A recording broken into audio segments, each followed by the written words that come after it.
Hello, very good morning. मेरा नाम राखी है और आज हम स्टार्ट करने जा रहे हैं part number 7 of the chapter thermodynamics. आज के हमारे टॉपिक हैं extensive and intensive properties, heat capacity, molar heat capacity, specific heat capacity and relation between Cp and Cv for an ideal gas. तो आज के पार्ट नंबर 7 में हम इतना कुछ कंप्लीट करेंगे। ओके, स्टार्ट करते हैं। Extensive and intensive properties. सबसे पहले extensive properties. What are extensive properties? Extensive properties, properties which depends upon the quantity of the matter present in the system। मतलब प्रॉपर्टीज वह गुण जो डिपेंड करता है क्वांटिटी पे। किसकी क्वांटिटी? मैटर की क्वांटिटी पे जो कि प्रेजेंट है सिस्टम में। किसी भी सिस्टम में जो मैटर की जो क्वांटिटी है या साइज है उस पर जो प्रॉपर्टीज डिपेंड कर रही है वो प्रॉपर्टीज कहला रही हैं एक्सटेंसिव प्रॉपर्टीज। फॉर एग्जांपल मास यानी द्रव्यमान। मास मतलब द्रव्यमान। मास 1 kg का पैकेट, 2 kg, 3 kg, 4 kg, तो ये क्वांटिटी पर डिपेंड कर रही है। मास कैसे बढ़ रहा है? जैसे जैसे साइज ऑफ मैटर या क्वांटिटी ऑफ मैटर बढ़ रहा है वैसे वैसे मास भी बढ़ रहा है। द्रव्यमान में भी वृद्धि हो रही है। तो ये मास डिपेंड करता है किस पर? क्वांटिटी ऑफ मैटर पर, इसलिए ये एक एक्सटेंसिव प्रॉपर्टी है। इसी तरीके से वॉल्यूम, अगर हम एक बलून में एयर ब्लो करते हैं और वो बलून की साइज बढ़े जा रही है, किस अकॉर्डिंग साइज बढ़ रही है? जैसे जैसे उसमें क्वांटिटी ऑफ एयर बढ़ रही है उसका वॉल्यूम बढ़ रहा है। तो ये वॉल्यूम भी डिपेंड करता है क्वांटिटी ऑफ मैटर पर और इसी तरीके से ये एक एक्सटेंसिव प्रॉपर्टी है।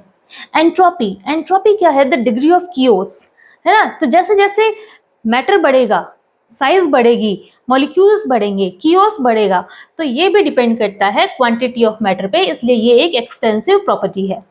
नेक्स्ट आता है इंटरनल एनर्जी। इंटरनल एनर्जी क्या है? जो कि सिस्टम की खुद की एनर्जी है वो है इंटरनल एनर्जी। सपोज हम बात करें, सिस्टम है हमारी बॉडी। अगर हम रात को सो रहे हैं तो क्या हमारी बॉडी काम नहीं कर रही है? काम कर रही है। इनर जो भी सिस्टम है वो काम कर रहे हैं। अंदर वो मेटाबॉलिज्म हो, रेस्पिरेशन हो या कोई भी सिस्टम हो वो काम कर रहा है, वो हमारी इंटरनल एनर्जी है। ये भी डिपेंड करती है, ये भी एक क्वांटिटी ऑफ मैटर पे डिपेंड करती है। हम जब खाना खाते हैं, कुछ खाना खाया हमने, तो हमें वो एनर्जी मिली है, तो ये डिपेंड करती है क्वांटिटी ऑफ मैटर पे। ये एक एक्सटेंसिव प्रॉपर्टी है। ये एक तरीके से ह्यूमन बॉडी में रिजर्व एनर्जी है, जो कि इंटरनल एनर्जी है, ये ह्यूमन बॉडी में एक रिजर्व एनर्जी है। उसके बाद हम बात करें फ्री एनर्जी। फ्री एनर्जी जो कि वर्क प्रोवाइड करती है। हम कोई भी काम करते हैं, रनिंग कर रहे हैं, तो उसमें जो वर्क प्रोवाइड हो रहा है वो फ्री एनर्जी का है। ओके, इंटरनल एनर्जी जो है वो वर्क प्रोवाइड नहीं कर रही है, वो सिस्टम की खुद की एनर्जी है, वो सिस्टम के अंदर का मेटाबॉलिज्म है, वो सर्वाइव करने के लिए उससे इंटरनल एनर्जी की जरूरत है। जबकि इंटरनल एनर्जी कोई भी आउटर वर्क जो कर रहे हैं उसके लिए प्रोवाइड नहीं होगी। Free energy outer work provide करती है। ओके, हीट कैपेसिटी जिसे हम आगे पढ़ेंगे, ये भी एक एक्सटेंसिव प्रॉपर्टी है। ओके, समझ में आया आपको? नेक्स्ट हम बात करते हैं इंटेंसिव प्रॉपर्टी। इंटेंसिव प्रॉपर्टी जो कि जस्ट एक्सटेंसिव प्रॉपर्टी का अपोजिट है। किस तरीके से? Properties which do not depend upon the quantity of substance present in the system. ये किसी भी तरीके से क्वांटिटी ऑफ सब्सटेंस या size of substance of matter present in the system पे डिपेंड नहीं कर रही है। ये है इंटेंसिव प्रॉपर्टी जो कि एक्सटेंसिव प्रॉपर्टी से अपोजिट है। फॉर एग्जाम्पल अगर हम बात करें टेम्परेचर, अगर हम बॉडी का टेम्परेचर देखें, हमने थर्मामीटर लिया, बॉडी का टेम्परेचर देखा, तो पूरी बॉडी में एक साथ टेम्परेचर नोटिस होगा कि ऐसे फीवर है या नहीं है। ऐसा नहीं है कि हमारे इस हाथ को फीवर है, इस हाथ को फीवर नहीं है, या हमारे सिर को फीवर है बट लेग को फीवर नहीं है। इस तरीके से नहीं होगा। पूरे सिस्टम का जो टेम्परेचर है वो सेम होगा।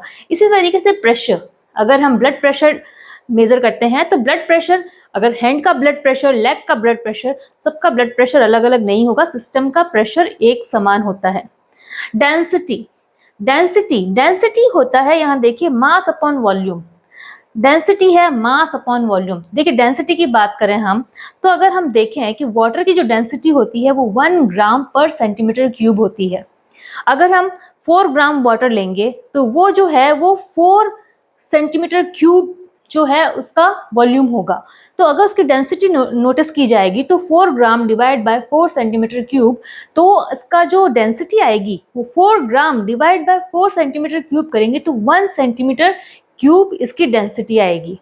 ओके, तो कितना भी हम वाटर ले लेंगे, उसकी कितनी भी क्वांटिटी ले लेंगे, लेकिन उसकी जो डेंसिटी है वो 1 सेंटीमीटर क्यूब ही आएगी। ओके, तो ये एक फिक्स अमाउंट आता है, फिक्स जो इसका रेशियो है इसका फिक्स आता है कि ये 1 सेंटीमीटर क्यूब है इसकी वाटर की डेंसिटी। तो ये जो डेंसिटी है ये सब्सटेंस के मैटर पर, उसकी जो क्वांटिटी पर, उसकी जो साइज पर डिपेंड नहीं करता है, इसलिए डेंसिटी भी एक इंटेंसिव प्रॉपर्टी है, ना कि एक्सटेंसिव प्रॉपर्टी। फॉर एग्जाम्पल हमारे पास एक बॉक्स है, ये क्यूबॉइडल बॉक्स है जिसमें कि V वॉल्यूम, इसमें एयर भरी है। ये क्यूबॉइडल बॉक्स है जिसमें कि एयर भरी है। ओके, इसका की वॉल्यूम है V और टेम्परेचर है T। ये नोटिस कर लिया गया है, ये फिक्स है volume V and temperature T। इस बॉक्स में हम इस तरीके से एक स्लिट लगाकर इसको दो भागों में डिवाइड कर देते हैं, तो इसका जो वॉल्यूम है वो V/2 हो गया है। Because volume is the property which depend upon the quantity of matter और size of the matter present in the system। Because यहाँ पर देखिए कि एक बॉक्स है, इस बॉक्स का जब हमने हाफ किया है तो इसका जो एयर का जो वॉल्यूम है वो बिल्कुल हाफ हो गया है, क्योंकि ये एक एक्सटेंसिव प्रॉपर्टी है और ये एक्सटेंसिव प्रॉपर्टी डिपेंड कर रही है क्वांटिटी पे। अगर क्वांटिटी, एयर की क्वांटिटी हाफ हो गई है तो इसका वॉल्यूम भी हाफ हो गया है। लेकिन टेम्परेचर जो सेम इसमें था, सेम ये दो बॉक्स में, दोनों कॉलम में टेम्परेचर सेम है, क्योंकि टेम्परेचर एक इंटेंसिव प्रॉपर्टी है जो कि क्वांटिटी और साइज ऑफ द मैटर पे डिपेंड नहीं करती है। ओके, तो इस एग्जांपल के थ्रू आपको अच्छे से समझ में आया होगा एक्सटेंसिव और इंटेंसिव प्रॉपर्टीज क्या होती हैं। नेक्स्ट हम बात करते हैं मोलर मास। जब हम मास हम जानते हैं कि मास क्या है, ये एक एक्सटेंसिव प्रॉपर्टी है। जब हम किसी एक्सटेंसिव प्रॉपर्टी को स्पेसिफाई करते हैं, हमें मोलर मास निकालना है। और मोलर मास क्या होता है? Mass of 1 mole. Mass of 1 मोल की बात कर रहे हैं, हम स्पेसिफाई कर रहे हैं कि मास, बट किसका मास? 1 मोल का मास। तो ये एक फिक्स रेशियो होता है। ओके, तो mass divide by number of moles is equals to molar mass, ये XM। ये मोलर मास जो है ये अब बन जाती है एक इंटेंसिव प्रॉपर्टी। जब हम किसी भी एक्सटेंसिव प्रॉपर्टी को स्पेसिफाई करते हैं कि हमें मास चाहिए, लेकिन मास किसका? 1 मोल्स का। तो 1 मोल का जो मास है वो स्पेसिफाई हो गया है, इसलिए उसकी क्वांटिटी अब इंटेंसिव प्रॉपर्टी में कन्वर्ट हो रही है। ओके, इस बात का ध्यान रखें। इसी तरीके से मास अपॉन वॉल्यूम, ये मास क्या है? एक्सटेंसिव प्रॉपर्टी है। हाँ देखिए, मास एक्सटेंसिव प्रॉपर्टी है और वॉल्यूम भी एक एक्सटेंसिव प्रॉपर्टी है। जब extensive property divide by extensive property, then ये जो डेंसिटी है ये एक इंटेंसिव प्रॉपर्टी है। जब एक्सटेंसिव प्रॉपर्टी को एक्सटेंसिव प्रॉपर्टी से डिवाइड किया जाता है तब इंटेंसिव प्रॉपर्टी आती है डेंसिटी। ओके, थर्ड पॉइंट देखिए, फोर्स इज इक्वल्स टू होता है mass into acceleration, and acceleration जो है वो होता है वेलोसिटी अपॉन टाइम। तो वेलोसिटी एंड टाइम दोनों ही इंटेंसिव प्रॉपर्टी है, लेकिन मास जो है वो एक एक्सटेंसिव प्रॉपर्टी है। जब मास जो एक्सटेंसिव प्रॉपर्टी है multiply with velocity divide by time, velocity जो कि इंटेंसिव प्रॉपर्टी है, टाइम भी इंटेंसिव। टाइम किस पे डिपेंड करता है? टाइम तो किसी पे भी डिपेंड नहीं करता, क्वांटिटी हो या कुछ भी हो। तो ये दोनों ही इंटेंसिव प्रॉपर्टीज हैं। तो इसके रिजल्टेंट क्या हो रहा है?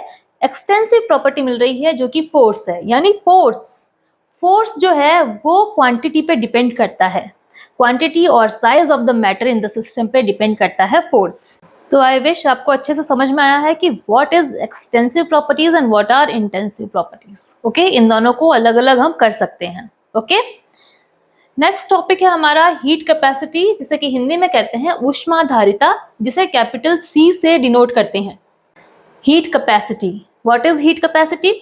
Whenever a substance is heated, जब भी कोई भी सब्सटेंस को हीट दिया जाएगा, इट्स टेम्परेचर रेज, उसका जो टेम्परेचर है वो बढ़ेगा। ये नॉर्मल सी बात है, हमने किसी भी चीज को हीट दिया और उसका टेम्परेचर बढ़ गया। Okay, it's normal. तो ये क्या है? Heat transfer. जितना हीट ट्रांसफर करेंगे हम उतना ही क्या होगा? टेम्परेचर बढ़ेगा। तो जो हीट ट्रांसफर कर रहे हैं हम, क्यू क्या है? Heat transfer. जितना हम हीट ट्रांसफर कर रहे हैं, डेल्टा T जो है वो है इंक्रीज इन टेम्परेचर। जितना हम किसी सब्सटेंस को हीट ट्रांसफर करेंगे उसके टेम्परेचर में उतना ही अधिक रेज होगा। ओके, तो ये क्या है? Heat transfer is proportional to increase in temperature delta T। जब heat transfer Q is proportional to delta T होगा, उस प्रोपोर्शनल को हटाने के लिए एक कोफिशिएंट आएगा। देन क्या होगा? Heat transferred Q is equals to coefficient जिसको प्रोपोर्शनल को हटा के हमने कोफिशिएंट लगाया है, coefficient into delta T. Delta T क्या है? Increase in temperature. ओके, इस कोफिशिएंट को हमने C डिनोट किया है, तो Q is equal to C into delta T and the coefficient is called heat capacity, capital C। इसे कैपिटल C से डिनोट कर रहे हैं और इसी कोफिशिएंट को, इसी C को हीट कैपेसिटी कहा जा रहा है, जो कि एक एक्सटेंसिव प्रॉपर्टी है। किसी भी मैटर को, किसी भी सब्सटेंस को 1 डिग्री सेंटीग्रेड टेम्परेचर बढ़ाने के लिए जो हमें हीट चाहिए, जितना हीट ट्रांसफर करना पड़ेगा, वो हीट कैपेसिटी है। Q is equal to C into delta T. अगर हम देखें C इज इक्वल टू क्या होगा, तो C को जब हम इधर ट्रांसफर करेंगे तो Q divide by delta T. Okay, ये हो जाएगा Q divide by delta T. 1 degree Celsius किसी भी हम मैटर के सब्सटेंस को अगर हम 1 डिग्री सेल्सियस उसका टेम्परेचर रेज करेंगे तो अमाउंट ऑफ हीट ट्रांसफर जो है वो कहलाएगी हीट कैपेसिटी, और ये एक एक्सटेंसिव प्रॉपर्टी है। ओके, नेक्स्ट आता है हमारे पास मोलर हीट कैपेसिटी।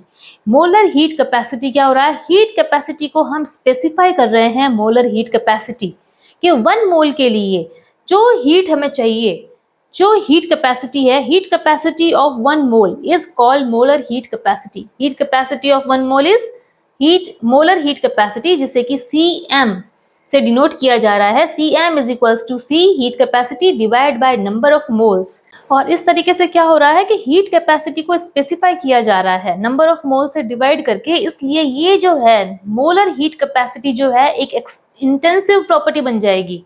जब हीट कैपेसिटी एक एक्सटेंसिव प्रॉपर्टी है, बट मोलर हीट कैपेसिटी एक इंटेंसिव प्रॉपर्टी में कन्वर्ट हो जाएगी, बिकॉज हमने इसको स्पेसिफाई किया है।